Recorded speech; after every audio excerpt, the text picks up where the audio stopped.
Frank de Boer speelt de bal. Heel goed naar Dennis Bergkamp. Dennis Bergkamp. Dennis Bergkamp neemt de bal aan. Dennis Bergkamp.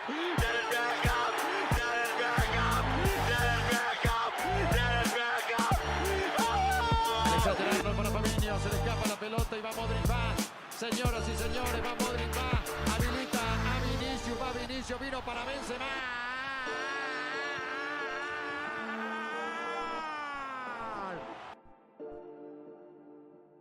Population de France et des Outre-mer, également la Suisse et le Benelux.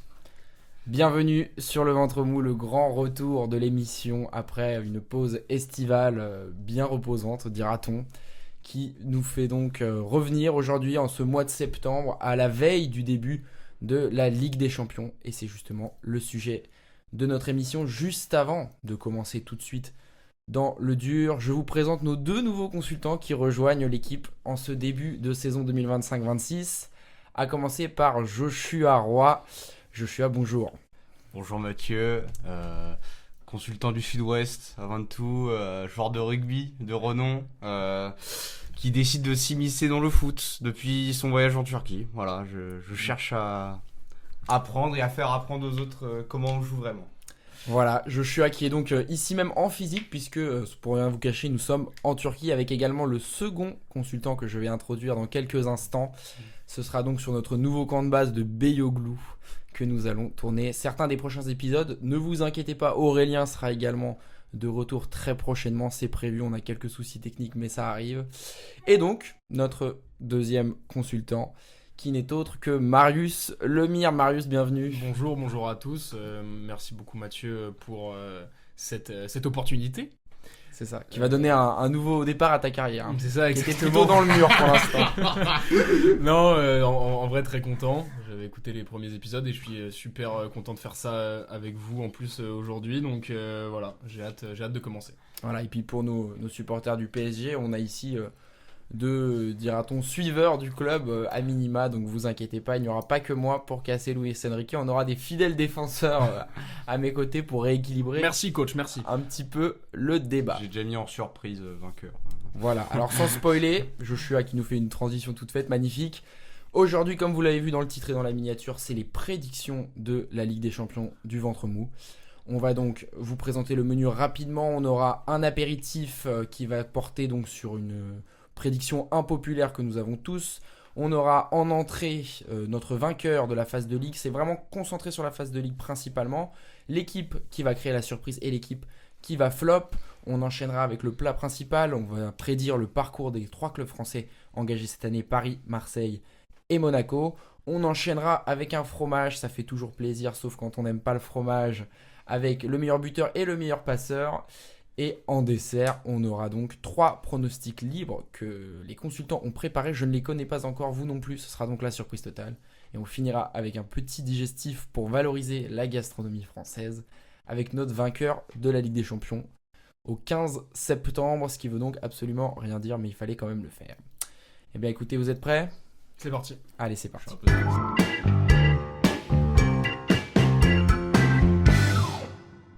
On attaque tout de suite avec l'apéritif et chacun d'entre nous va donner un unpopular opinion, c'est-à-dire un avis sur la phase de Ligue des Champions à venir qui n'est pas partagé par la majorité. Honneur aux invités, honneur aux débutants. Joshua Roy, quel est ton avis impopulaire ? Tottenham va faire top 8 voire même top 4 de la phase de Ligue des Champions. Ok. Là je m'explique. Déjà le calendrier c'est de la Ligue Europa. Il n'y a pas besoin d'aller plus loin. Ça joue Villarreal, Podoglimpt, Monaco, qui est bon, on sait pas trop. Ils ont la moitié des joueurs qui sont blessés ou en même temps. Il n'y a pas de certitude, c'est vrai. Il n'y a pas de certitude. Copenhague, il n'y a que Paris qui est vraiment un très très gros club. Avec Dortmund, mais Dortmund ils jouent à l'extérieur, ils viennent à Tottenham. Il y a Prague et Francfort. Enfin, franchement, ça peut vraiment claquer 20 points.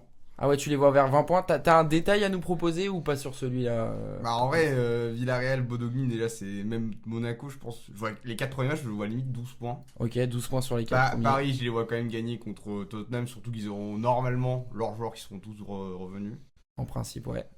Tottenham contre Prague, ça devrait quand même bien se passer à domicile.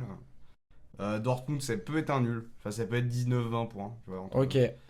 Et et Francfort, normalement, c'est victoire ou nul pareil. Mais c'est au moins top 8 et même, je dirais, top 4. Surtout qu'ils ont vraiment des super joueurs, genre Paligna, tout ça que j'aime beaucoup. Le seul bémol, c'est que Matistel est pas dans le groupe. Ouais, et puis que c'est des chokers aussi. Et que c'est, oui, historique. Après, ils ont gagné un trophée l'an dernier quand même. C'est vrai. Et puis en plus, c'est les phases de poule. C'est les phases de poule, c'est pas là où ils sont nuls. Hein. C'est plutôt en finale où ils craquent.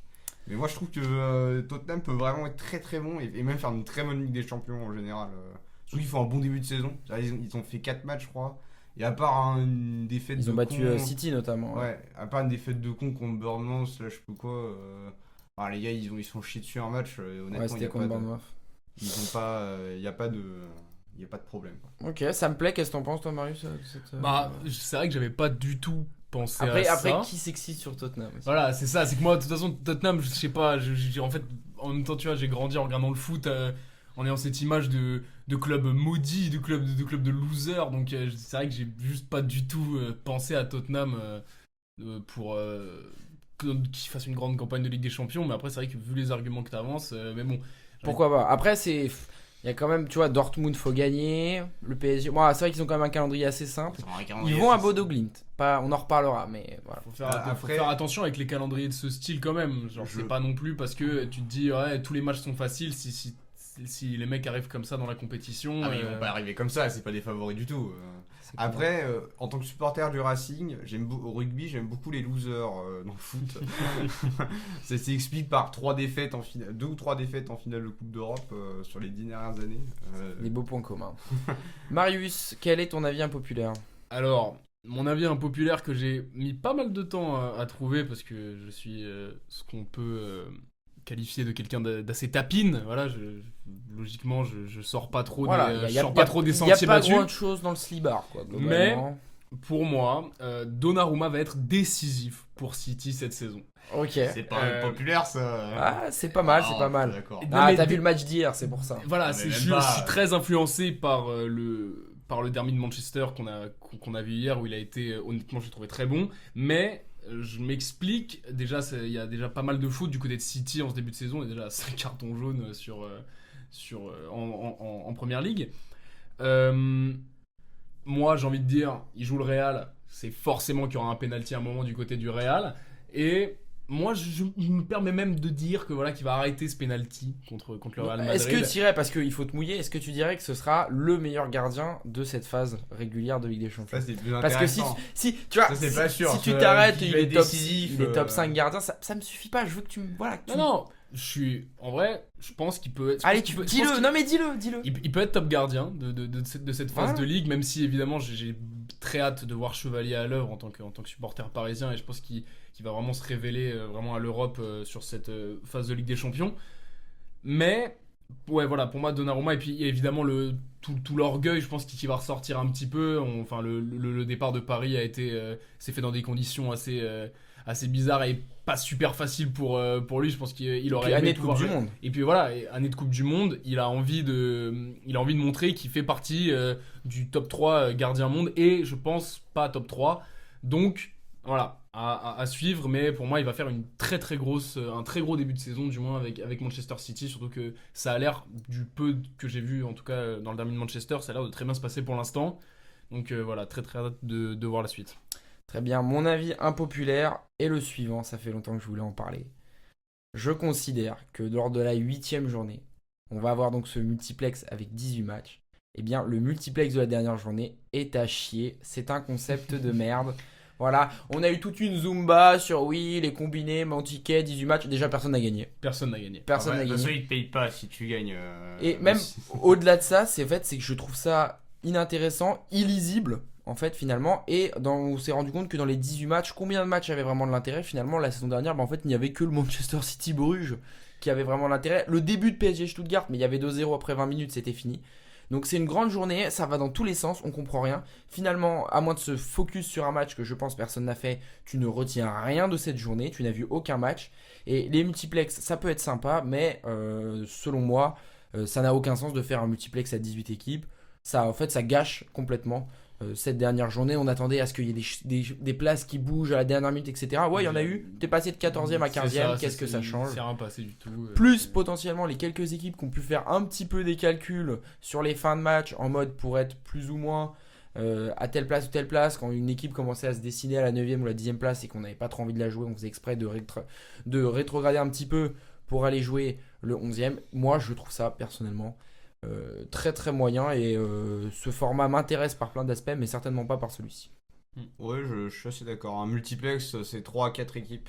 5 vraiment grand max si les matchs sont nuls à chier. Bah, à la rigueur, le multiplex de Ligue 1, mais parce qu'il y a de l'enjeu à tous les étages, pourquoi pas, tu vois, sur la 34e journée. Ouais, au foot, après, tu peux mettre plus d'équipes. Genre, c'est. Mais ouais, 18, c'est de la merde. Tu regardes juste un résumé de but, c'est tout. Très bien, on passe à l'entrée.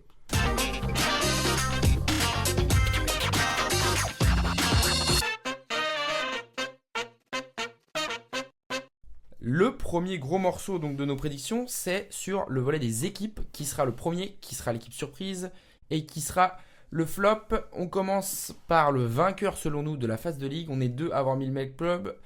On y revient juste après. On commence par toi, Joshua. Qui as-tu mis comme vainqueur de la phase de ligue? Visca Barça, le FC Barcelone, la Catalogne. Tapine, tout ça. Bah, de toute façon, c'est le vainqueur. C'est le vainqueur. Vous n'avez pas besoin de mettre un. Je suis pas dans un Bodo Glimt. Non, je mets pas Bodo Glimt. Non, bah tout simplement, en vrai, l'an dernier, ils ont terminé 2e, 3e de la phase de ligue, je crois. 2e. Ouais, c'était l'une des meilleures équipes là d'assez loin. L'effectif est encore plus construit que l'an dernier, parce que l'an dernier, c'était plus une première année de test de cet effectif. Là, il est vraiment complet.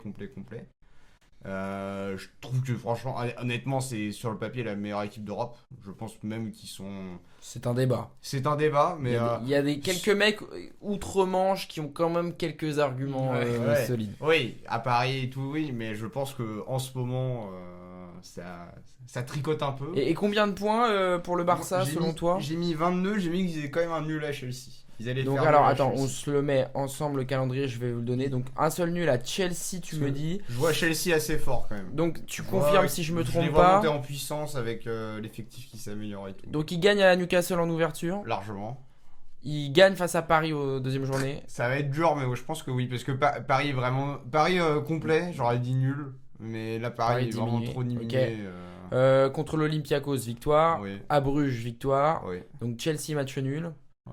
Francfort, il gagne. Slavia Prague, il gagne. Copenhague, il gagne. Ça se tient. C'est sur le début finalement que c'est le plus dur. Ils ont un tableau assez facile en vrai. Ouais. Et le fait de recevoir la dernière journée, dans l'hypothèse où il ferait tourner, écoute, c'est pas mal. Après, c'est ça. C'est peut-être le seul truc qui ferait qu'ils ne seront pas premiers de la phase de ligue. C'est que dernière journée, normalement, ils seront déjà qualifiés dans les top 8 et peut-être qu'ils en auront rien à faire. Très bien, Marius et moi avons le même. Je te laisse présenter notre vainqueur de la phase de ligue, qui est une petite surprise. Pour moi et pour Mathieu Ducot également, ce serait Arsenal. Voilà, un calendrier que j'ai trouvé personnellement presque encore mieux que le Real ou que le Barça. Au début, j'avais beaucoup hésité et je m'étais dit quand même que pour moi, l'un des deux premiers serait le Real Madrid ou le FC Barcelone. Mais en me plongeant plus dans les calendriers de chaque équipe, voilà, moi je vois 3 points face à l'Atlético Club, je vois 3 points contre l'Olympiakos, à la limite un match nul contre l'Atlético, parce que on connaît l'Atlético, ils ont tendance à mettre le bus derrière et c'est en même temps le jeu des Colchoneros, voilà, de Simeone. 3 points faciles contre le Slavia Prague. Je les vois gagner également contre le Bayern, contre Bruges évidemment. Contre l'Inter, ça reste à voir. J'avoue que j'ai pas trop regardé l'Inter en ce début de saison, mais c'est compliqué. C'est compliqué. J'ai pas trop suivi. Mais j'ai mis un point, voilà, en me disant dans les prédictions, je pense que dans tous les cas, ils ont les moyens d'aller chercher cette victoire. Mais vu que j'ai pas trop suivi l'Inter, je me dis voilà. Ils sont favoris. Après, ce sera là-bas. Ils ont tous 40 ans malheureusement. Donc... Un seul point contre eux et évidemment 3 points contre Kairat Almaty. Ça fait un total presque de 20 points. Je pense que c'est suffisant pour aller chercher la première place. L'année dernière, c'était 21. 21, sachant qu'ils ont tourné la dernière journée. Hein. Ils avaient tout gagné avant. À voir, mais quand je compare avec des équipes que j'avais plus en tête, comme par exemple le Real Madrid, je vois plus le Real Madrid pas forcément réussir à s'imposer dans les gros matchs. Le Real Madrid, ça joue quand même Liverpool, ça joue City. Moi j'ai un petit affect pour Monaco en Champions League, mais bon, ça c'est autre chose. Mais voilà, il y a quand même des très gros clubs où je pense que le Real pourrait perdre et rater 3 à 6 points sur son calendrier. Voilà, je sais pas si tu as des choses à rajouter. Ouais, moi je les vois carrément faire 22 points en fait. Je les vois finir invaincus comme toi. Je pense qu'ils perdront un point. J'hésite entre Bilbao, première journée, en ouverture dès demain à 19h45 à San Mamés. Ça peut être un piège. Pour le coup, je les vois battre les clubs inférieurs et je les vois battre également l'Atlético et l'Inter. J'ai un petit doute aussi sur le Arsenal Bayern.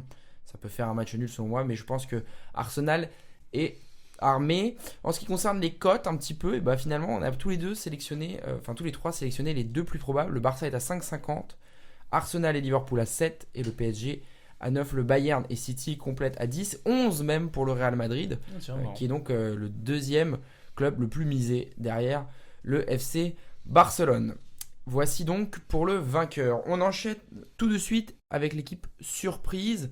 Je commence par toi, Marius. Qui vois-tu comme surprise dans cette phase de Ligue des Champions ? Alors, surprise ou pas, ce sera à vous de me le dire, mais Chelsea, voilà. Il va falloir me le justifier. Voilà. C'est vrai, Je me dis pas top 8, ça va m'énerver.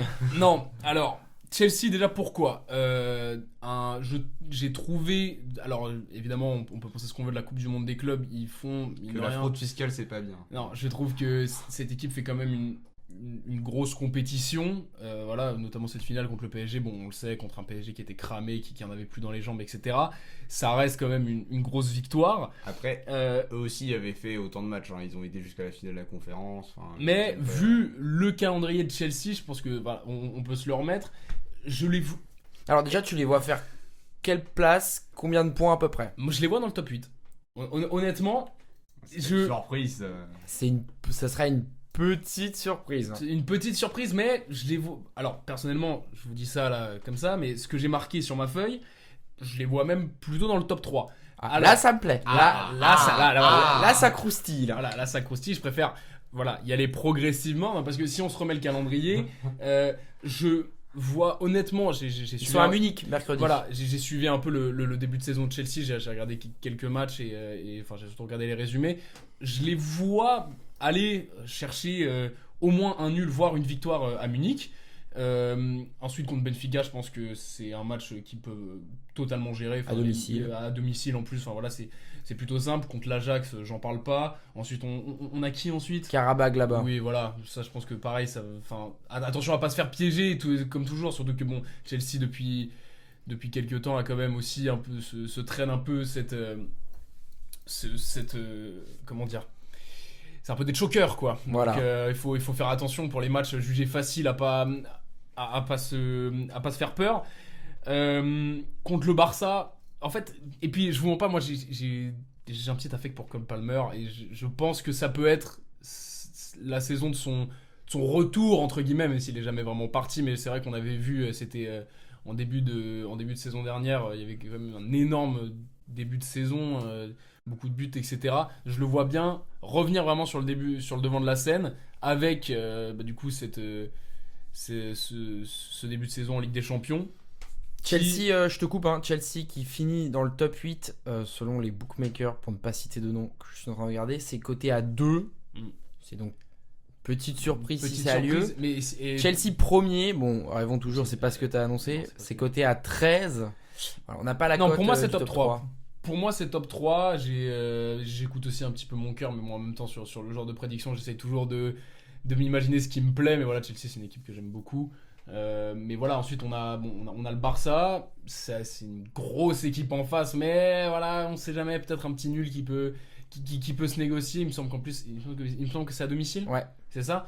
Donc, ensuite, l'Atalanta, je pense que ça devrait aller. Ensuite, on enchaîne avec Pafos. Napoli en dernière journée. Piégeux, très très piégeux. Ça dépend aussi ce que jouent les deux équipes. Ouais, c'est à Naples. C'est à Naples. Non, c'est compliqué surtout que, comme tu le disais, ça dépend ce que jouent les deux équipes. Surtout que, vu le calendrier de Naples également, ils ont certainement tout intérêt à vraiment aller chercher la victoire eux aussi sur cette dernière journée. Mais voilà, c'est l'équipe surprise, c'est un peu comme une unpopular opinion. De toute façon, on peut pas rester vraiment dans les clous. Donc, pour moi, Chelsea. Finit très très haut en cette fin de phase de Ligue. Très bien, Joshua, quelle est ton équipe surprise ? Nous sommes en Turquie. bien évidemment, une équipe turque est qualifiée. Et Galatasaray sera dans le top 8. J'annonce. Oh là là. Ah oui. Ah, faut s'en flammer. Galatasaray top 8, c'est coté à 9. Là, pour le coup, ça serait une vraie grosse surprise.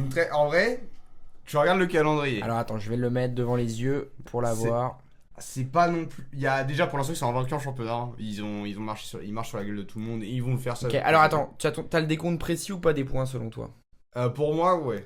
Francfort, combien de points? Moi je dirais 3 points. Tu vois, Ok, si on alors compare, attends, c'est tu tout. justifieras après, sauf sur les gros matchs, on va pas s'arrêter sur tous.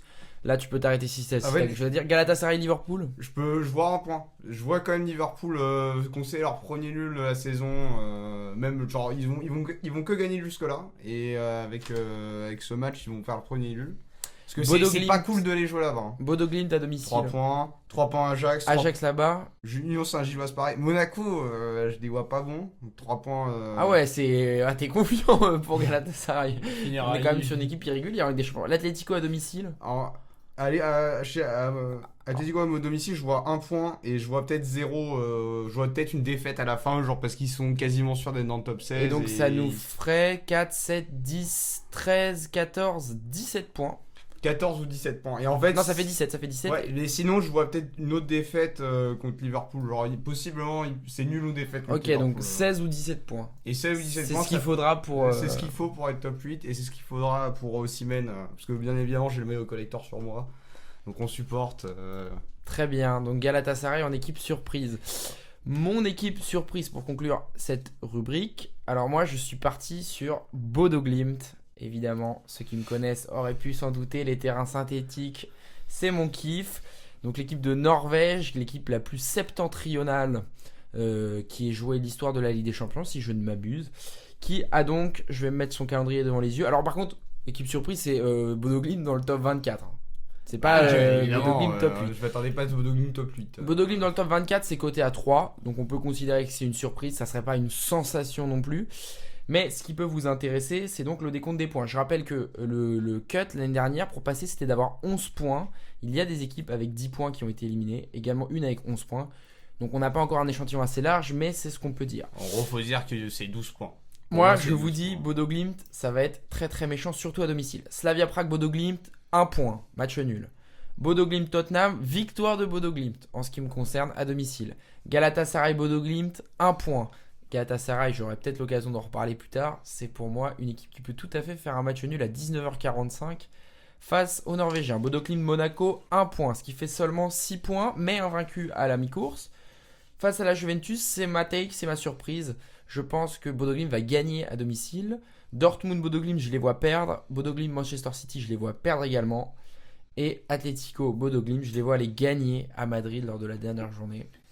Ce qui fait donc un total de 12 points et qui les classe selon moi 22e. Voilà, je vous donne même la place si ça vous intéresse. Donc Bodo Glimt sera selon moi qualifié pour les 16e de finale. C'est vrai qu'il faut faire attention avec ce niveau sur synthétique à domicile en plein hiver. Il y a des grosses équipes qui Il y a le peuvent venir ministre, il y a le premier ministre dans le COP également, faut le savoir. C'est vrai. Oui, enfin, Complètement il dingue. l'était en tout cas pour le dernier match de Il y a Glimt. quelques armes à feu dingue. en réserve, évidemment. Je suis pas sûr que le climat politique norvégien soit le même que le climat politique français ou turc, mais c'est une autre affaire. Vous avez quelque chose à rajouter sur les surprises ou on enchaîne sur le flop? Moi, je dis juste que Galatasaray champion d'Europe dans 2 ans. Voilà, j'irai Ok. pas plus loin. T'es turc? D'accord. Ok. Bonne soirée. On passe à l'équipe qui va flopper. Je commence par la mienne. Allez, on change l'ordre. Je vais vous la mettre je vais me la mettre, vous pouvez pas la voir. Alors selon moi, là pour le coup, il y a de la prise de risque. Ça sera Newcastle. Ah bah je vais dire la même chose donc. T'as la même, j'ai Newcastle. la même. Hors top 24. Je commence, tu complètes. Newcastle, 25e, selon moi. Premier ouais. éliminé. Voilà, il faut se mouiller, il faut y aller. Non, mais t'as raison, je suis d'accord. Je vais vous annoncer, Newcastle n'aura que 10 points, selon moi, cette saison. Je vous commence le décompte. Newcastle-Barcelone, 0 points. Oui. Union Saint-Gilloise, Newcastle, 1 point seulement. À On est Bruxelles. d'accord, on est d'accord. Newcastle Benfica, 1 point également. Newcastle Athletic Club des Bilbao, 1 point seulement. Je les vois à seulement 3 points à la mi-course, ce qui serait un parcours assez catastrophique. Maintenant, ils se réveillent. Marseille-Newcastle, 1 point encore. On est sur un 4e match consécutif. Leverkusen-Newcastle, je les vois quand même gagner. prendre 3 points là-bas, puis prendre 3 points à domicile face au PSV. On se dit, ils sont lancés, mais malheureusement pour eux, le dernier match est au Parc des Princes.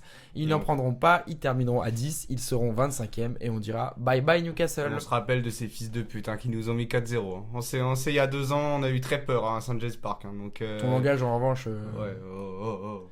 Et donc toi, selon toi, ils finissent à quelle place, avec combien de points? Bah en vrai j'aurais dit à peu près la même chose. Alors moi j'aurais plutôt dit quand même une victoire contre Bilbao. Enfin, j'aurais plutôt dit une victoire quand même contre l'Athletic Club et tout. Mais pareil, des nuls. Voire Newcastle j'aurais dit nul aussi. Enfin Leverkusen. Après Leverkusen est aussi bien plus faible je pense cette année que les années d'avant. Il y a eu beaucoup trop de pertes dans le mercato. Alexandre. Ouais mais en fait moi je vois Newcastle accorder une grande importance au championnat quand même. Ça reste un club anglais qui est pas forcément très large, qui a pas beaucoup de marge en première ligue et je pense que... Je suis pas sûr que Voltema 2 valent vraiment 90 millions. Ah ça c'est un autre débat. Marius, quel est ton flop? Alors, mon flop, à vrai dire, ça dépend si j'écoute plutôt mon cœur ou si j'écoute si je suis plutôt ma logique. Décidément, parce que t'es romantique. Voilà. Non, pour moi, comme ça, du peu que j'ai vu en début de saison, ça va peut-être vous surprendre, mais pour moi, le Bayern va un peu flopper. Alors, se qualifiera, mais Oui, ça... évidemment, mais ne va pas du tout finir dans les places où on l'attend. C'est une belle prise de risque pour le coup. Pour moi, c'est en fait, je pense que. Alors évidemment, bon, beaucoup de buts, je crois que Harry Kane est déjà à 5 buts sur les 3 premiers matchs en début de saison, donc ils font peur, mais je sais pas, je le sens pas, et puis je trouve que ils ont un peu ce problème, le Bayern, un peu cette stature de club qui arrive un peu toujours en favori dans une rencontre de Ligue des Champions, et on l'a vu d'ailleurs à la dernière saison, ils ont fini avec 14 points, enfin en tout cas ils ont fini vraiment au milieu de tableau. Il a fallu aller chercher les points jusqu'à la dernière journée pour être sûr de se qualifier. Voilà.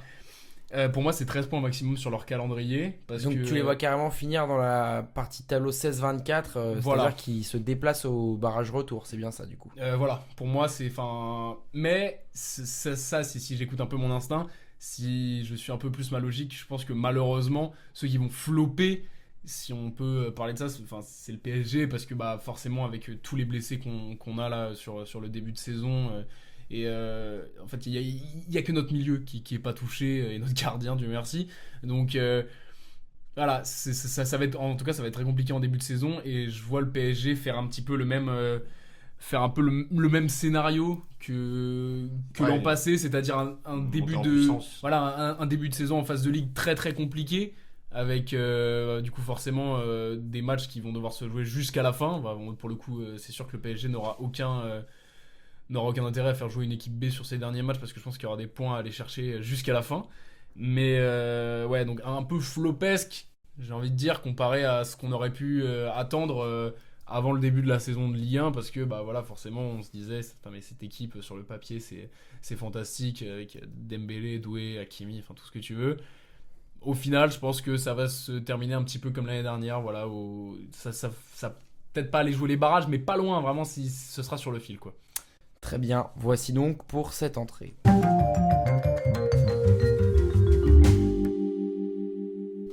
Pour ce plat principal, on va se concentrer sur le parcours, selon nous, des clubs français dans cette Ligue des Champions. Je commence par une question protocolaire. Marius, Joshua, combien de clubs français, selon vous, finiront dans le top 8? Joshua? Un seul.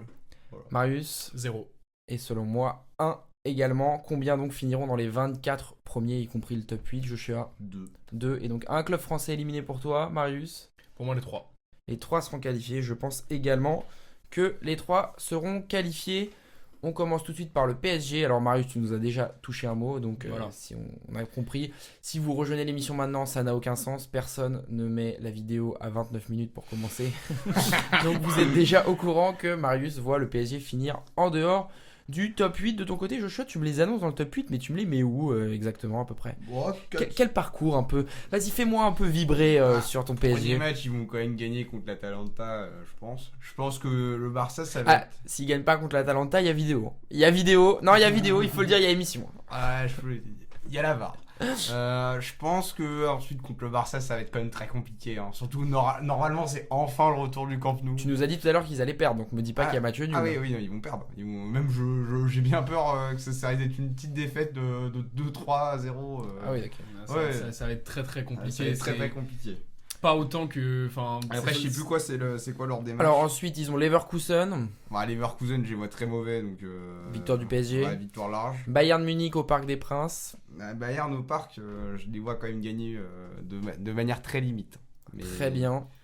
On a Tottenham à domicile. Tottenham, je les vois faire nul contre Tottenham du coup. Ok. Bilbao là-bas. Bilbao, victoire. Sporting là-bas. Victoire aussi. Et Newcastle à ils auront domicile. récupéré leurs joueurs là, on sera en décembre et tout. Ils en auront peut-être perdu d'autres. Ouais, après, ça c'est pas faux. On n'est pas à l'abri. On n'est pas à l'abri. Non, il n'y a pas fausse. Donc tu les vois finir avec combien de points au total? J'avais dit 19, je crois. J'ai noté 19 points. Ok, je vous fais mon menu. Selon moi, le top 4-5 quoi. Selon moi, le PSG finira 7ème et donc se qualifiera quand même dans le top 8. Voilà. Avec 17 points, voici le détail. Victoire contre l'Atalanta en ouverture. Match nul à Barcelone en deuxième journée. Je les vois gagner à Leverkusen. Je les vois perdre à domicile contre le Bayern. C'est là que je les vois trébucher. Voilà. Petite défaite de routine, rien de bien méchant. C'est surtout que le calendrier est un peu compliqué avec contre Munich parce qu'on joue. Excuse-moi, je te coupe, mais parce que on joue Brest. Bon, c'est pas des grosses équipes, mais il y a quand même un calendrier qui s'enchaîne beaucoup. Le 25 octobre, match. Le 29 octobre, match. Nice le 1er novembre. Et ensuite Munich le 4. Donc vraiment, il y a un enchaînement de matchs. Et même si ce sera les blessés qui reviendront, pourront être quand même pas mal crevés. Donc ça risque d'être compliqué. Ouais, et puis certains en phase de reprise. J'enchaîne avec Tottenham, victoire selon moi. Match nul à Bilbao, c'est vraiment un match piégeux ça aussi. Je les vois gagner difficilement au Sporting parce que là aussi, comme Bilbao, c'est un match piégeux. Je suis d'accord. Et gagner contre Newcastle, ce qui fait donc 17 points et 7ème. Alors, c'est lequel d'entre vous qui m'a annoncé un Français éliminé? C'est Joshua. Alors Joshua, qui vois-tu éliminé parmi les clubs français? J'ai beaucoup hésité. En fait, moi j'ai beaucoup hésité parce que c'est assez compliqué, mais je pense que Monaco, je les vois assez faibles en vrai.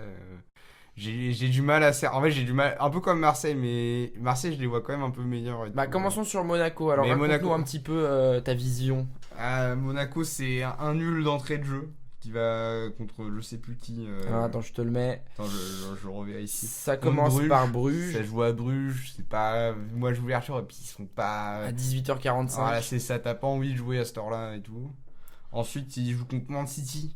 Alors, je pense que City est quand même pas non plus la meilleure équipe, mais va être assez fort cette saison. Et donc, ils vont se prendre les 3 points, ils vont les perdre.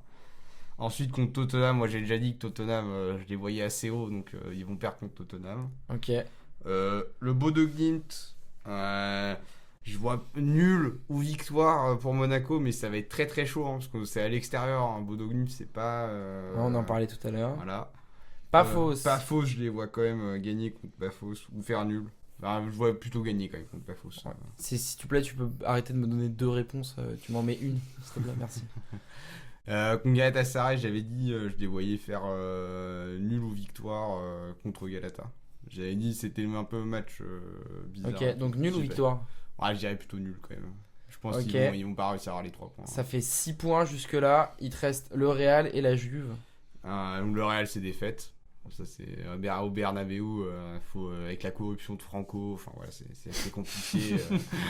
C'est assez compliqué, hein, même 50 ans après. Voilà. Et le dernier match contre la Juve, je les vois, en fait, la Juve, je les vois sûrement qualifiés avant. Et peut-être s'en battre un peu les couilles de ce dernier match. Et du coup, ils vont gagner, ils vont mettre les 3 points, mais du coup, ça fera 9 points. Et ça suffira pas. 9 points, ça suffira pas, c'est sûr. Marius, toi et moi les avons qualifiés. Je prends la main parce que moi je les ai 23ème. Hein, donc avant-dernier qualifié, je les vois à 11 points. Et finalement, j'ai un bilan assez proche du tien, Joshua. Je les vois pour le coup donc gagner face à Bruges en ouverture, perdre face à City, perdre face à Tottenham, prendre un seul point face à Bodo Glimt. Ça fait 4 à la mi-saison et on se dit il y a le feu. Je les vois gagner à Pafos, ça fait 7. Je les vois gagner également face à Galatasaray, ça fait 10. Ça devrait suffire, on se dit, en tout cas ça va être ric-rac. Perdre à Madrid et prendre un punto face à la Juventus pour se qualifier à la Monégasque, un peu ric-rac. On les a pas trop suivis, on s'en fout un peu comme d'habitude. Et il se passe top 24, Marius. Longue vie au roi Albert. J'ai globalement exactement, prince. j'ai plus ou moins exactement la même analyse sur Monaco. Au détail près que voilà, bah moi Monaco en Coupe d'Europe, enfin j'ai déjà dit, mais j'aime bien, voilà, j'aime bien. Ça me rappelle un peu quand je commençais vraiment à suivre le foot, et donc ça me fait un peu rêver. Je les vois peut-être, au contraire, même peut-être gagner face à Tottenham, mais bon, en même temps, le début Pourquoi de pas, saison, hein, on est à le- Louis voilà. II, c'est des matchs C'est ça, chelous c'est à ça, Louis II. hein. c'est- On dirait des matchs amicaux. Exactement. Non, je te promets, ça peut être compliqué. Après, les Anglais, niveau ambiance, ça va, ils seront pas trop déstabilisés par le silence. Non, voilà. Ça va être compliqué, mais pour moi, il se qualifie, voilà, sur le fil, un peu comme tu l'as dit, à la Monaco, quoi. Voilà. Super, on en passe à notre dernier morceau français. Celui qui, sur le papier, est peut-être le plus excitant, le plus pétillant. Pour Ouais. autant, on a tous le même avis. Ils seront entre 9 et 24. L'Olympique de Marseille, est-ce que l'un d'entre vous les voit finir plutôt première moitié de barrage, c'est-à-dire place 9 à 16, ou est-ce qu'on est plutôt sur du 16-24? En ce qui me concerne, c'est 16-24. On est du Moi, c'est 16-24. 16-24. hein, Ah, on, très a encore, clairement. on se suit pas mal. Je commence par toi, Marius. Est-ce que Ouais. t'as des choses à nous raconter un petit peu sur l'OM? Un petit truc. Est-ce qu'ils vont aller chercher des victoires de prestige? Est-ce qu'ils vont nous faire vibrer? Ou est-ce qu'au contraire, ils vont aller chercher les points là où ils ont à les prendre et ils n'arriveront pas contre les gros? À vrai dire, moi j'arrive pas du tout à les lire. J'arrive pas du tout à les lire, cet Olympique de Marseille sur ce début de saison. Enfin, c'est tellement compliqué avec tout ce qui s'est passé, le nombre de départs, la liste des indésirables. Enfin, t'as l'impression que c'est dommage. On est à un jour du début de la compétition et t'as l'impression que l'équipe est encore en construction. Donc, j'ai pas l'impression de voir un vrai groupe. Mais d'un autre côté, ils ont quand même pour l'instant plutôt des bons résultats en Ligue 1. Donc, à voir ce que ça donne. Bon, contre le Real, je pense que ils vont se faire marcher dessus. Honnêtement, Mbappé va s'en donner à cœur joie contre ses anciens rivaux. Après, mine de rien, il y a quand même des points à aller chercher. Voilà. Ah, là, il y a un tournant quand même. C'est cet enchaînement des journées 2, 3, 4. C'est vrai. Où tu joues l'Ajax à domicile, le Sporting là-bas. On a vu Lille s'y est cassé les dents l'année dernière. Ouais. Et l'Atalanta à domicile. Voilà. Pour moi, tu prends forcément 6 points entre l'Ajax et l'Atalanta. Surtout qu'il faut pas oublier quand même, on est sur le meilleur public de France. Hein. J'ai beau être parisien, faut quand même le reconnaître. Et puis c'est le retour en Champions League. Je pense que. Puis il y a les 13 défaites. Et puis le Vélodrome. Pensée. Non, mais le Vélodrome va être bouillantissime à chaque fois qu'il y a une équipe qui va être reçue. Encore plus sur ces matchs où je pense que tous les supporters sont conscients que l'équipe est capable d'aller chercher les 3 points. Donc il n'y a pas un monde où sur les matchs à domicile, en tout cas contre l'Ajax et l'Atalanta, ils prennent pas 6 points. Je connais plus trop le reste de leur calendrier. Ils jouent ensuite, ils reçoivent je crois. Newcastle, ouais. Voilà, mais ça pareil, en vrai, je les vois potentiellement peut-être prendre 3 points ou au minimum le nul. Je les vois pas perdre contre Newcastle à domicile. À Newcastle, ils vont venir, ils vont sentir qu'à tout moment ils peuvent repartir morts du stade. Donc je pense que ça va complètement déstabiliser cette équipe avec un public bien mou. Donc voilà, moi je place Marseille qui se qualifie un peu sur le fil mais qui te choque en fin de Et est-ce que fin de phase de Ligue. tu les vois prendre un point face à Liverpool sur l'avant-dernière journée ou... C'est compliqué, ils jouent en Anfield en plus, il me semble. Non, c'est au Vélodrome. Ah, c'est au Vélodrome. Non, pour le coup, je pense qu'ils se font battre par Liverpool. C'est quand même pas. Liverpool, c'est quand même pas de la même trempe, tu vois. Ça reste une équipe qui a de la marge. Et puis surtout qui s'est déjà déplacée. Tu vois, au bout d'un moment, l'argument du stade suffit plus. Voilà, Liverpool, ils jouent en Coupe d'Europe. Enfin, ils ont pas arrêté de participer à la Champions League depuis des années. Ils ont vu tous les stades les plus bouillants du monde. Je vois pas. Ils arrivent contre je pense que l'OM sera top 5 de Ligue 1 à ce moment-là. Je vois mal Liverpool choquer sur la pelouse du Vélodrome et je les vois quand même prendre. Enfin, Marseille prendra 0 points sur ça, quoi. Tu penses qu'ils vont aller chercher le bonus offensif à Marseille ou pas Non, toi, plus sérieusement, Joshua, tu les places où à peu près sans forcément redonner le 12 détail? points. Moi je dis 12 points en gros, mais c'est pareil. Je dis 12 points également. Voilà. C'est Ça les tu met vois, 19e chez moi. Le Real, Mbappé va coller un quintuplé. Bon, contre l'Ajax, ça devrait quand même bien se passer. Sporting, ça va être compliqué. Hein. C'est j'ai mis 1 point, mais c'est un point fébrile, quoi. C'est vraiment pas sûr. L'Atalanta, j'ai mis nul. Je pense que l'Atalanta va faire je sais pas pourquoi. Ils ont envie de faire un bon match à Marseille. Le Newcastle, je les vois nuls, ils vont perdre.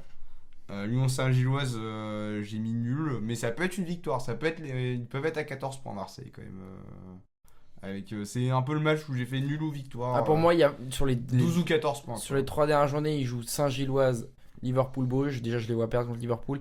Et ensuite, je les vois prendre 4 points contre les Belges. Je pense pas qu'ils gagnent les 2 matchs. Ouais, Il y a c'est forcément ça. un. Je suis un peu où d'accord. ils vont un peu de choc et voilà. Je suis d'accord. Voici donc pour le parcours des clubs français. On va passer donc au Allez, pareil. fromage.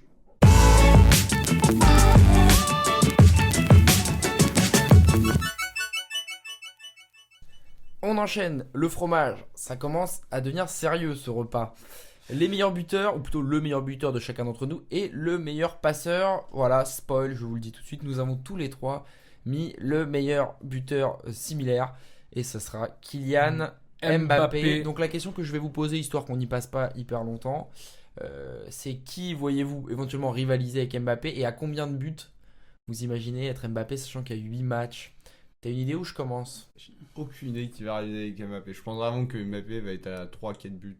D'avance. On parle juste sur la phase de ligue. Ouais, juste sur la phase de ligue. Sur la phase de ligue, même sur la phase de ligue. Ah, peut-être Kane, allez. Vas-y, garde Allez, Kane, ouais, moi j'avais Je pense Kane à aussi. Kane, Kane qui fait un gros début de saison en Bundesliga, il est déjà à 5 buts. Et combien de buts pour Mbappé? Je pense qu'il met 8 buts. 8 7-8 buts. Ah, moi, J'avais je vois- noté 8 aussi, moi. Ouais, pareil. 8 buts en 8 matchs, ça serait fort quand même. Je peux même monter à plus parce que honnêtement, il est tellement central dans l'attaque du Real aujourd'hui. Enfin, tu le vois sur le. prend les pénaltys maintenant. Il prend les pénaltys. Enfin, ça peut vraiment aller très très vite. Il prend Sinon, les coups francs aussi, j'avais Gyökeres. Ça va aller moins vite de ce point de vue-là. J'aimerais bien voir ce que ça va donner Gyökeres avec Arsenal. On sait que le début de saison est moins flamboyant que ce qu'on aurait pu espérer, mais moi je me dis il peut le talonner avec Harry Kane. Ça peut se battre entre ces trois là. Bah, après, tu dis non, mais Marius et moi avons mis Arsenal numéro 1 de la phase Voilà, de c'est ligue. ça, c'est que moi Ah, j'ai c'est pour ça. j'ai Donc aussi il y a du voilà. tapin à aller marquer un C'est peu. ça. Gyökeres, je le vois pas mettre des frappes de 30 mètres, mais Non, l'année non. dernière, il avait été performant en Ligue des Champions. Ouais, Mbappé, c'est sûr. donc, en ce qui concerne, alors juste les cotes, Il va je vais me permettre de vous les donner. Il va climatiser les Marseillais. Alors la cote la Je suis plus con. faible, c'est Erling Haaland, meilleur buteur, avec 7,75, 8 pour Ouais, mais Mbappé qui le talonne. c'est de la réaction des bookmakers sur les. Et on a matchs, 10 pour Kane, 10 pour Salah, 10 pour Lewandowski. Isaac est à 14,50. Pour l'instant, il joue pas. Donc c'est Ouais, compliqué. Et ouais. Dembélé et Gyökeres sont à 17. On note la Ouais. présence d'Hugo Ekitike en 9e position. La 10e, c'est Rafinha. Yamal est à 23. Il est 11e. Rafinha est derrière. Georges Hugo Ekitike, Mikotadze est quasiment au même niveau que Vinicius Junior. Voilà. là. Le grand Georges. On Sachez-le. en Qui reparlera s'est peut-être. sacrifié. On en reparlera peut-être. Que selon lui. hein. Qui est selon vous le meilleur passeur? On en a tous les trois un différent, même si on était plutôt hésité sur les mêmes. Juste avant que vous me donniez, je vais voir si j'arrive à trouver les cotes. Peut-être non, oui, non, oui, non. Bon, alors je vous laisse commencer. Joshua, qui est ton meilleur passeur? Florian Wirtz, voilà, moi j'adore ce mec depuis Leverkusen, parce que, de toute façon personne ne le connaissait avant, hein, il a toujours été là-bas. Début de saison un peu compliqué, j'avoue c'est un petit pari quand même, il a un peu de mal, Effectivement. toujours même pas impliqué dans un seul but, bon après ça met des pénaux pleine lucarne à 95e pour Liverpool. Et moi je pense que quand il va se débloquer soit demain, soit ce week-end. Puis il va commencer à montrer que c'est la pièce centrale du jeu. Sachant que l'année dernière, le meilleur passeur à la fin de la phase de ligue, il était à 4 passes. Oui, ce qui est pas non plus. C'est vrai. Après, ça va moins vite que les buts, les passes. Oui, Je- oui. non, mais je suis carrément d'accord avec toi. Pour moi, Florian Wirtz, c'est vraiment. C'est un mec qui peut vraiment briller en Ligue des Champions plus qu'en Première Ligue, où tu vois, il débarque de la Bundesliga, c'est un championnat super ouvert, il arrive en Première Ligue, c'est sûr qu'il trouve pas forcément ses marques, mais contre le reste des clubs européens, je pense que ça peut vraiment faire très mal. Puis il est trop fort, et puis il coûte 175 millions, donc quand même, il va falloir un peu se bouger. Très bien, Marius, qui as-tu noté comme meilleur passeur? Hakimi, Achraf Hakimi, voilà, encore une fois, c'est peut-être le Parisien qui parle, mais pour moi, le système d'Enrique, il est un peu cassé en ce début de saison avec toutes les blessures qu'on a, et je pense que Hakimi va être mis encore plus dans le cœur du jeu et va devoir monter encore plus haut et être encore plus impliqué dans les buts qu'il avait déjà fait la saison passée. Et, enfin, déjà, tu vois, pour un latéral, il avait été impliqué dans déjà pas mal de buts c'était plus sur les phases d'élimination directe de la Ligue des Champions, mais voilà, pour moi, il va être beaucoup plus central, en tout cas sur le début de saison, et il va finir meilleur passeur. Mais Très bien, Le oui. truc, c'est que t'as quand même mis Paris en flop, donc c'est assez compliqué. Après, Paris Ouais. peut avoir des difficultés. Sûr, Pour le ouais. coup, autant si tu mets Mbappé 27 buts et le Real qui finit hors top 24, je te dis, ça me paraît incompatible. Je pense que le PSG peut finir 10ème et Hakimi faire 4 passes. Voilà. Ouais. Ça me paraît pas. Oui, c'est ça, c'est incompatible. que c'est. Voilà, Ouais, c'est dixième, c'est pas non plus un flop intersidéral. Moi, un vrai flop, c'est genre top 16 serait un vrai flop. Non, mais pour moi, comme disait Mathieu, les deux sont pas incompatibles, surtout que je me dis ce qui peut Le peiner aussi, vainqueur ça va en être la- titre qui est pas dans le top 8, c'est un petit flop. Ah oui, c'est Voilà. un petit flop. Voilà. Moi, mon meilleur passeur, c'est Rafinha. Voilà, je pense que l'année dernière, il a exceptionnellement staté. Je pense qu'il statera un tout petit peu moins cette saison, mais on voit que le Barça, ils sont quand même encore une fois machine offensive. Il a été le meilleur buteur et le meilleur passeur, non? C'est pas ça l'histoire l'an dernier en Ligue des Champions. Meilleur buteur, c'est sûr. Ouais, je crois. Il a 12 Il est meilleur buts passeur et aussi. meilleur Ouais. passeur. Et surtout qu'Yamal va rater un ou peut-être 2 matchs, donc ça va lui rendre encore un petit peu plus de lumière. Le Barça qui va. En fait, c'est que le Barça va mettre énormément de buts. Je pense qu'ils seront meilleure attaque, donc de ce fait-là, Largement. je pense que Rafinha sera le meilleur Ce passeur. sera pas la meilleure défense par contre. Bah écoute, à voir. Moi non. Méfie-toi quand même. On passe au dessert.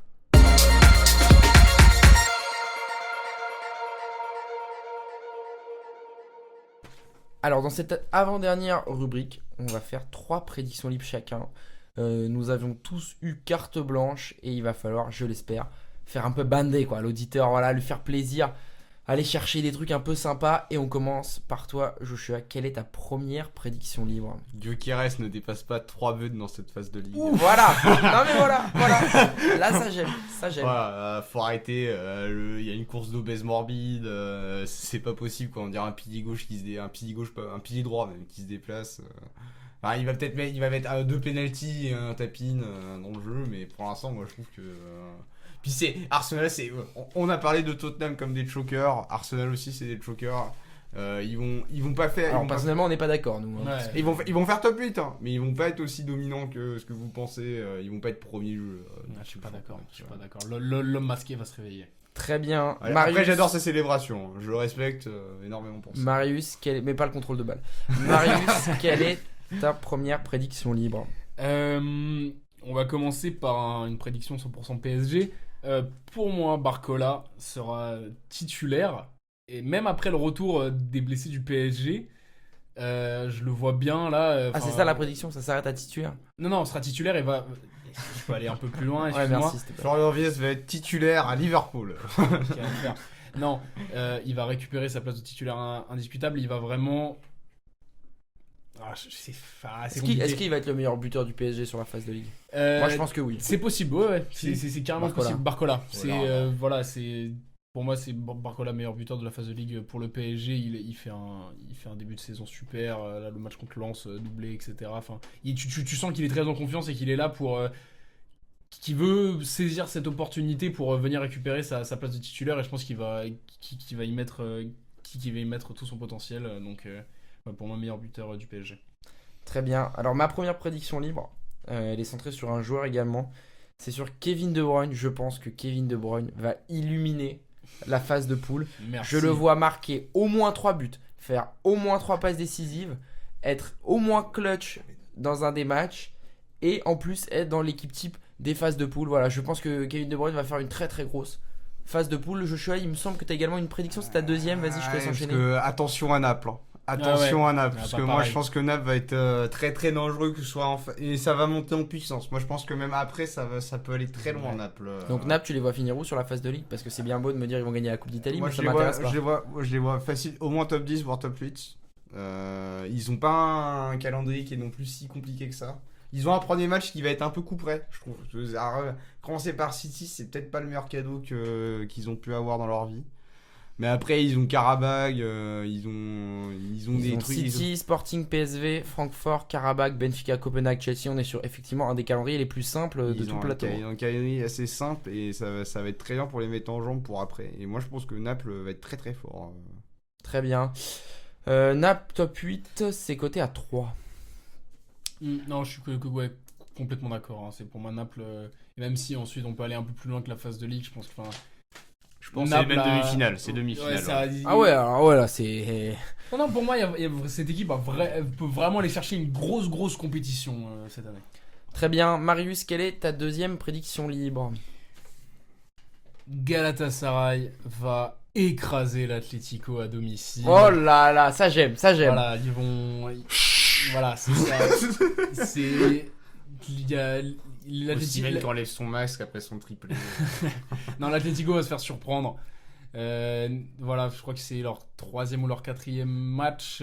C'est le non, c'est l'avant-dernier, c'est le 7e. C'est l'avant-dernier, je raconte n'importe quoi. Non, je pense que l'Atlético va se faire surprendre. C'est une ambiance de malade mental. Enfin, c'est vraiment c'est des matchs très très compliqués quand On tu espère vas qu'on jouer. y sera. On espère, Ah non, on n'y est pas le 21 juillet. Ah, on n'y est rentré. pas, on n'y est pas, on est rentré en France. On y sera devant la télé, on y sera. Voilà, non, en tout cas, ça va être un très gros match et je pense que c'est peut-être sur ce match que le système de l'Atlético va s'effondrer. Voilà, ils vont en prendre, ils vont pas gagner d'un seul but d'écart en tout cas. Très bien, j'ai également une prédiction Galatasaray, mais je vous la garde pour la fin. Ma deuxième prédiction libre, c'est que Villarreal sera dans le top 8. Voilà. Georges Mikotadze va leur expliquer c'est quoi le 6-9 la trick. Ils vont comprendre. C'est le raciste lyonnais qui parle. Voilà, ça c'est problématique également comme propos. Non, je pense que Villarreal va passer parce qu'ils ont un calendrier plutôt tranquille. Je vous ai fait le détail. Donc, ils vont à Tottenham, match nul, on va rester modeste. Ils vont battre la Juve à domicile à l'Estadio de la Ceramica. Manchester City, ils vont perdre. Donc, jusque-là, vous vous dites qu'est-ce qu'ils me racontent. Ils vont pas aller faire le top 8. Là, ils sont mal partis. Effectivement, ils sont mal partis, mais ils vont mieux finir. Ils vont aller gagner à Paphos. Je les vois gagner également à Villarreal. Je les vois à Dortmund, pardon. Je les vois gagner contre Copenhague. Je les vois faire un petit match nul à domicile contre l'Ajax. Et je les vois aller gagner encore à Leverkusen. Ce qui nous amènera, alors attendez que je calcule, à 17 points. Et qui les placera au niveau du PSG. Joshua, il t'en reste une de prédiction libre. Fais-nous rêver pour la dernière.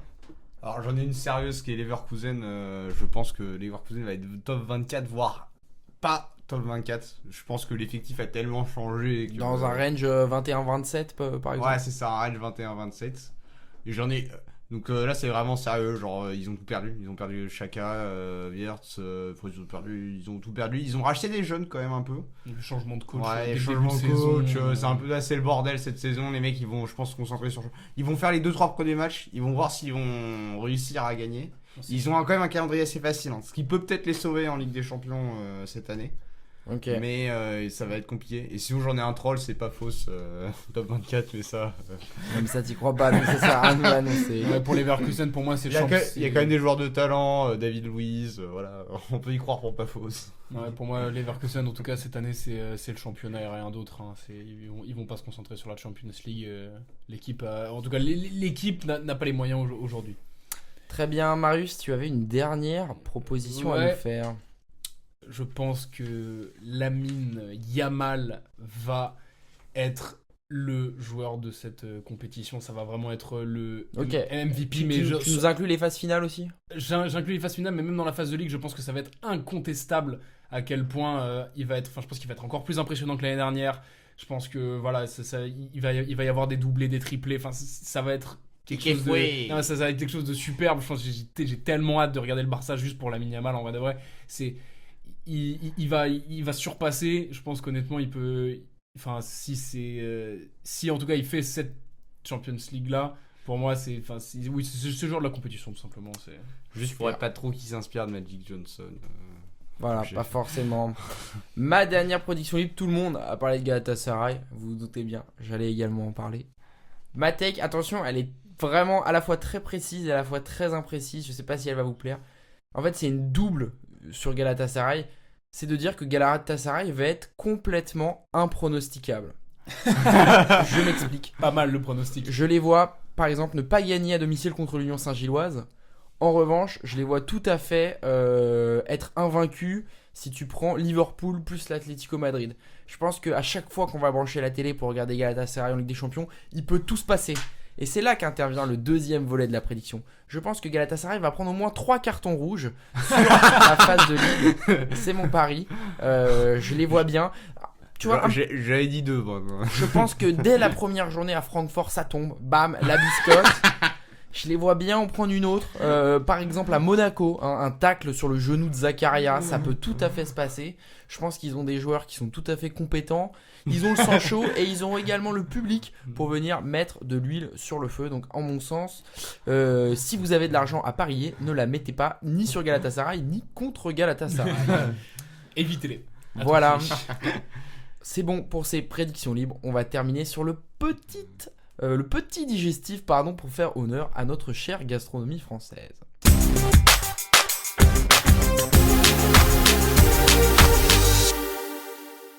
On termine donc cette émission sur nos vainqueurs de la Ligue des Champions. Ça veut rien dire, on est le 15 septembre, on refera des vraies prédictions quand on aura le bracket final. Mais ça nous permet, un peu à la volée, sans trop se justifier, de donner notre vainqueur. Quel est le tien, Joshua? Je donnerai la cote. Celui qui a gagné le 5-0 le 31 mai 2025 du coup. Donc back-to-back du PSG. Back-to-back, ouais. À 7,50. Je pense qu'ils vont... En vrai, ils vont... Pareil, là, ça va être un peu compliqué. Comme a dit Marius, ça va être un peu compliqué. Mais moi, je les vois quand même plus être dominants que ce qu'ils racontent. Parce que je pense quand même qu'au milieu et derrière, on a nos latéraux qui sont beaucoup trop forts. On va quand même réussir à gratter les victoires, tout ça. Genre... On sent que là, ça parle à base de on et pas de il. Très bien. Marius, qui as-tu comme vainqueur? Et Despote terminé de parler, mais du coup, je pense qu'ils vont monter en puissance et à la fin, ça va marcher sur la gueule de tout le monde. Honnêtement, il n'y avait pas vraiment besoin de rajouter ça. J'ai déjà compris. Allez, l'OM. Marius, qui est ton vainqueur de la Ligue des Champions? Je suis tellement partagé, mais bon, le cœur de supporter va dire Paris aussi, hein, le back-to-back. Mais Je vous même avais si, pas menti en introduction. Même si, bon, en vrai de vrai, plus sérieusement, je pense qu'elle est pour Liverpool cette année. Ok. Voilà, c'est pas forcément. C'est toujours pareil, c'est le problème de ces équipes, c'est qu'ils sont forcément devant Liverpool sur qui le est à papier. 6,50. Cote la plus basse avec le Barça qui est à 6,50 aussi. Ah ok, d'accord, bah, j'aurais pas dit, tu vois, je pensais que... Mais Ouais, c'est eux qui ont tous les paris, parce que ça m'étonnerait que ce soit sur eux qu'on mise le plus, tu vois. Ils genre, ont fait un mercato de 500 millions d'euros. C'est le plus misé, c'est le Barça devant le PSG et troisième c'est le Real. Quand même. Non, voilà, pour moi, cette année, c'est pour Liverpool, c'est évident. Très bien. Et bien on conclut sur mon vainqueur de la Ligue des Champions. C'est même un double pronostic. Je pense que ça va pas être beau. Ça va pas être sympa. On va se dire oh, mais c'est le Real Madrid qui va aller prendre la Ligue des Champions et Mbappé va aller prendre le Ballon d'Or également. Il va même On pas. serait content. C'est ça. Yamal va encore finir deuxième parce que Dembélé va le gagner dans quelques jours, je pense. Et donc je vois le Real. Alors honnêtement, je suis pas du tout convaincu par ce que je dis. Je pense que c'est beaucoup trop tôt pour encore juger. La vérité de septembre n'est pas celle de mai. Demander au PSG, demander à tout plein d'équipes qui étaient très fortes en septembre, qui ne l'étaient plus à ce moment-là. Mais en fait, c'est surtout que je vois Mbappé Ballon d'Or, donc il fallait justifier. Et Après, comme s'il je est n'ose champion pas, du monde, voilà, je il n'ose va pas. être Ballon d'Or. Ouais, mais si c'est le Barça qui gagne la Ligue des Champions, Ouais, il sera Ballon d'Or. Mbappé, il a la Bah, corruption, écoute, il a Franco. si le Barça prend la Ligue des Champions et que l'Espagne fait demi-finale de Coupe du Monde, je pense que c'est Yamal qui le prend. Oui, Ballon c'est d'Or. même. Ouais, c'est pas Donc on verra bien. Voilà donc pour nos pronostics de Ligue des Champions. On est à tout petit peu moins d'une heure. C'est parfait. Écoutez, je vous remercie. Si vous avez un dernier mot à rajouter, Joshua et Marius, allez-y, c'est le moment. Moi personnellement j'ai kiffé, c'était cool. Merci pour l'invitation, j'espère qu'il y en aura d'autres. Normalement, c'est prévu. Non, bah super, merci beaucoup. Hâte de revenir avec des takes toujours plus croustillantes et aller Paris. Si, je dirais merci à Abdelaziz Premier d'avoir construit le palais de Galata quand même. C'est un peu grâce à lui qu'on a ce club de foot proche de chez nous et proche de nos cœurs en fait au final. Voilà, Très bien. c'était le mot de la fin. Je vous remercie si vous êtes arrivés jusque là et on se retrouve très vite. Allez, bisous.